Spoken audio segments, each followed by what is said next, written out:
Praise the lord. ఉదయకాలం బాగున్నారా? వాక్యం చదివినరా? ప్రార్థనలు చేసినారా? ఈరోజు అనుదిన ఆహారంగా 2వ రాజులు 17వ అధ్యాయము 39వ వచనం చదివి దేవుని యొక్క వాక్యాన్ని ధ్యానిస్తాం. ఆయన మీ శత్రువుల చేతిలో నుండి మిమ్మల్ని విడిపించును. చూడండి, ఇది వాక్యం చేత మనతో మాట్లాడుతున్నాడు. మన చుట్టూ ఉన్నటువంటి శత్రువులు చేతిలో నుండి నన్ను విడిపిస్తానంటున్నాడు. ఈరోజు ఈ వాక్యం వింటున్నా నువ్వు, ఈ వాక్యం వింటున్నా మనమందరం మన యొక్క శత్రువుల నుండి మనల్ని విడిపిస్తానంటున్నాడు.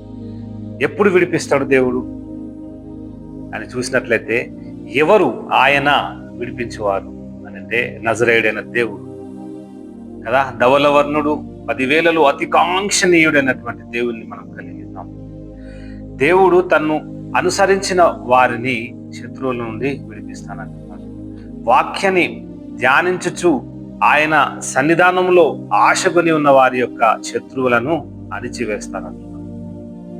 ఈ వాక్యం వింటున్నగా నువ్వు చేస్తున్నటువంటి జాబుల్లో కానీ, నువ్వు చేస్తున్నటువంటి బిజినెస్లో కానీ, నీకున్నటువంటి కుటుంబంలో ఉన్నటువంటి శత్రువులు కానీ, ఆయా పనులలో చేస్తున్న నీ శత్రువులు కానీ నీకు ఆపోజిట్గా ఉండి ఉన్నారా? నీకు వ్యతిరేకంగా పని చేస్తున్నారా? అలాంటి శత్రువుల నుండి నేను కాపాడుతానంటున్నాను. చూడు, ఇండివిజువల్గా చూడు, మీ కుటుంబంలో ఉన్న శ్రమల నుంచి, శత్రువుల నుంచి విడిపిస్తానంటున్నాడు. మీ సొసైటీలో ఉన్నటువంటి శత్రువుల నుంచి నీకు విడుదల ఇస్తానంటున్నాడు. ఎలాంటి దేవుడిని మనం కలిగి ఉన్నాం కదా. మరి ఆయన ప్రార్థన పూర్వకంగా మనం ఆయన సన్నిధానంలో వచ్చినప్పుడు శత్రువుల చేతిలో నుండి మనల్ని విడిపిస్తానంటున్నాడు. చూడు, నువ్వు గాయాల చేత వచ్చినటువంటి శత్రువులు మనల్ని గాయపరిచి మనల్ని హింసించినా కూడా ఆ గాయాన్ని మార్పే దేవుడు మన దేవుడై ఉన్నాడు. చూసిందా? ఆ గాయాలను ఆశీర్వాదకరంగా మార్చే దేవుడై ఉన్నాడు.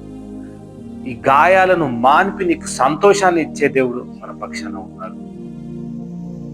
నీతోనే మాట్లాడుతున్నాడు. ఎందరో శత్రువుల చేత నువ్వు ఈ లోకంలో ఉండి ఉన్నావు. ఆ శత్రువులనన్నిటినీ బంధిస్తానంటున్నాడు. గర్జించు సింహం వలె చూస్తున్న దుష్ట శోధకుని యొక్క నోరను కూడా మూసే దేవుడు నీ పక్షాన ఉన్నాడు. చూడండి, మారాను యొక్క అనుభవం మనం జ్ఞాపకం చేస్తే మధురంగా మారుస్తాడు. నీకు ఎంత బాధలు వచ్చినా ఆ బాధ నుంచి నిన్ను విడిపించి మధురంగా మార్చే దేవుడు నీ పక్షాన ఉన్నాడు. ఏ శత్రువు ఇచ్చినా నువ్వు బాధపడాల్సిన అవసరం లేదు. ఏ శత్రువు నీ చుట్టూ వచ్చి నిన్ను హింసించాలనుకున్నా, నీ కుటుంబంని, నీ పిల్లలని హింసించాలనుకున్నా, అనారోగ్యత తీసుకొచ్చి నిన్ను బాధ పెట్టాలనుకున్నా, నీలో ఉన్నవాడు గొప్ప దేవుడు. నీవు ఆయనని అంటిపెట్టుకున్నావు కాబట్టి ఈరోజు నిన్ను శత్రువుల నుంచి విడిపిస్తానంటున్నాను. ఆయన యొక్క వాక్యాన్ని నువ్వు అనుసరించి ఈ లోకంలో జీవిస్తున్నావు కాబట్టి నీ శత్రువులు నీకు భయపడుతున్నారు. భయపడాల్సిన అవసరం లేదు. వాక్యం వింటుండగా నీలో ఉన్నటువంటి దేవుడు నేను బలపరుస్తున్నాడు. ఉపవాస ప్రార్థన చేయి, ఆ శోధకుని జయించే కృప నీకు ఇస్తాడు. ఆ శత్రువుని జయించే కృప నీకు ఇస్తాడు. నువ్వు అనుకుండొచ్చు, నేను చేస్తున్న ప్రతి పనులలో నాకు అడ్డంకులే. కాదు, ఆయన మీ శత్రువుల చేతిలో నుండి మిమ్మల్ని విడిపిస్తానంటున్నాడు. కాబట్టి విశ్వాసం ఉంచు.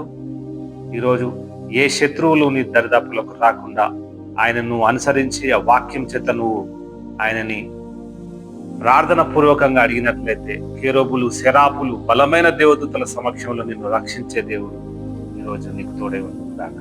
ఆమె ప్రార్థన చేద్దాం. స్తోత్రములు నాయన ప్రభువా, యేసయ్యా నాయన, నీకే వందనాలు చెల్లించుకుంటున్నాం. అవునయ్యా, శత్రువుల చేతిలో నుండి మమ్మల్ని విడిపించే దైవమా, నీకే స్తోత్రములు. మిమ్మల్ని అనుసరించే కృపను మాకు దయచేయమని వేడుకొంచున్నాం. అయ్యా నాయన, నీ యొక్క రక్షణ కవచము మా మీద ఉంచమని బతిమాలి వేడుకొంచున్నాము. అయ్యా, హింసించే వారి కొరకు మేము ప్రార్థిస్తున్నాం తండ్రి. మా కంపెనీలో, మా ఫ్యామిలీస్లో, మేము చేస్తున్నటువంటి జాబుల్లో, బిజినెస్లో, నాయన స్కూల్లో, కాలేజీలలో, అయ్యా మేము చేయు ప్రతి పనులలో మా చుట్టూ ఉన్నటువంటి శత్రువులనందరినీ నాయన ప్రభా నీకు అప్పగించుకొంచున్నాం. వారి హృదయాన్ని మార్చమని వేడుకొంచున్నాం తండ్రి. నాయన అయ్యా, మారా అనుభవం మధురంగా మార్చే దేవుడవు నాయన, నీకే స్తోత్రములు. గాయపడ్డే అయ్యా మమ్మల్ని అందరినీ ఆశీర్వదించే దేవుడవు నాయన, నీకు స్తోత్రములు. ఉపవాసం చేత నేను ప్రార్థించుండగా నాయన ప్రభా, శత్రువుల యొక్క అయా తంత్రములనన్నిటినీ నాశనం చేస్తున్నందుకు నాయన నీకు వందనాలు, స్తోత్రాలు చెల్లించుకోవచ్చు. ఈ ప్రార్థనలో నాయన, ఈ వాక్యంలో ఏకీభవిస్తున్న బిడ్డలందరి కుటుంబాలలో నాయన గొప్ప మేళ్ల చేత సంతృప్తిపరచమని, వస్తున్నటువంటి శత్రువుల యొక్క అయా ఆగడలన్నిటిని బంధించమని, వారి యొక్క తలంపులను అన్నిటిని బంధించమని, నాయనంలో కడిగి నాయన వారి జీవితంలో గొప్ప మేళ్ల చేత తృప్తిపరచమని, ఈరోజు నీ సాక్షి బిడ్డలుగా ఉండుటకు వారి జీవితంలో వస్తున్న శత్రువులన్నిటినీ విడిపించమని నజరేయుడైన నమ్మదగిన యేసు నామమున వేడుకొంచున్నాము తండ్రి. ఆమేన్.